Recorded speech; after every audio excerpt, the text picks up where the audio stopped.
What up? It's me again, your local friendly animated booktuber coming at you again with another review. Clearly, I still have no idea how to do intros, but what else is new? Today I will be reviewing Skyward by Brandon Sanderson, which is the first YA novel by him that I've read. This book is around 500 pages of awesomeness, and it took me 2 days to finish it because I have no life. I'm going to give a spoiler-free review first, and then let you know when y'all who still haven't read the book should leave. First things first, I would give this book 4.5 stars. Why 4.5 instead of 5? Because I made the mistake of reading the sequel to this book and was better than the first. So logically, I had to reduce my rating for the first book to have my rating for the second book make sense. Honestly, I love them both. So what is this book about?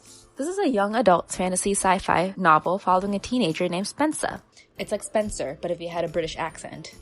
So the future of the human race now lives on a planet that is surrounded by space junk, and because of that, she can't really see the stars.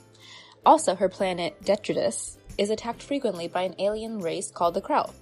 Spencer's father is a pilot in the Air Force and died in a battle against this alien race.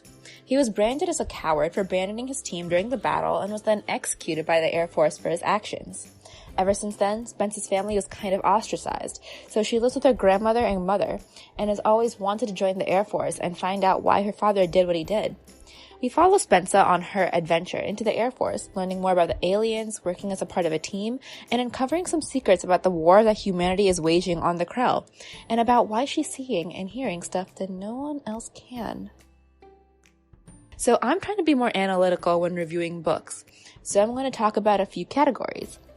Let's start with the pace of the book. I thought the pacing was great. Brandon Sanderson has always had the ability to balance world building and plot wonderfully, making sure to keep the reader interested in what's going to happen next, or think about how this particular feature of the world is going to come into play later.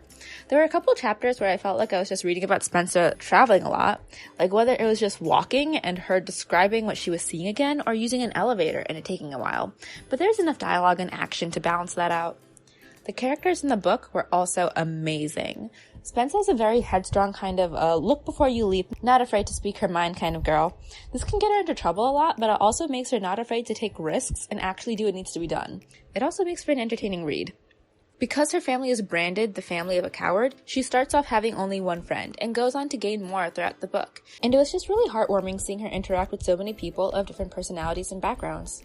Brandon Sanderson manages to subvert my expectations of characters a lot in his book, mainly because the YA genre is known for showcasing a lot of tropes when it comes to character development, such as the mean girl, or the broody, angsty guy that has literally no other personality or job other than to be attractive. Sanderson's characters in this book always turn out to be more than what meets the eye, and we get to see that through Spencer's perspective as she becomes friends with people of different social statuses in the Defiant Defense Air Force Academy.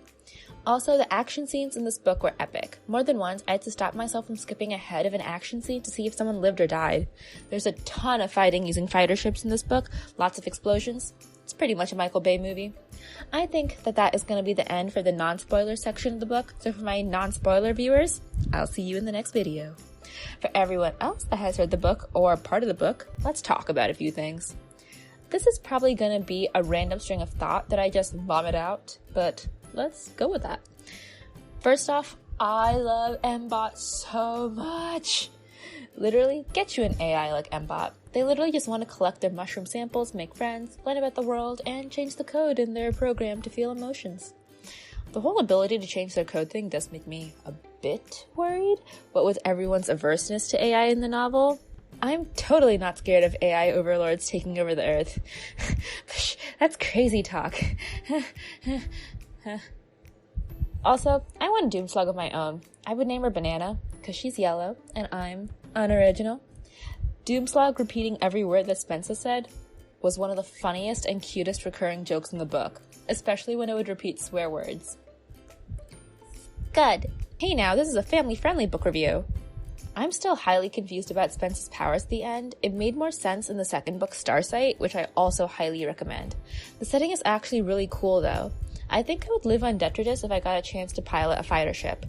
The food pyramid on Detritus consists of algae and rats though, so, you know, yummy.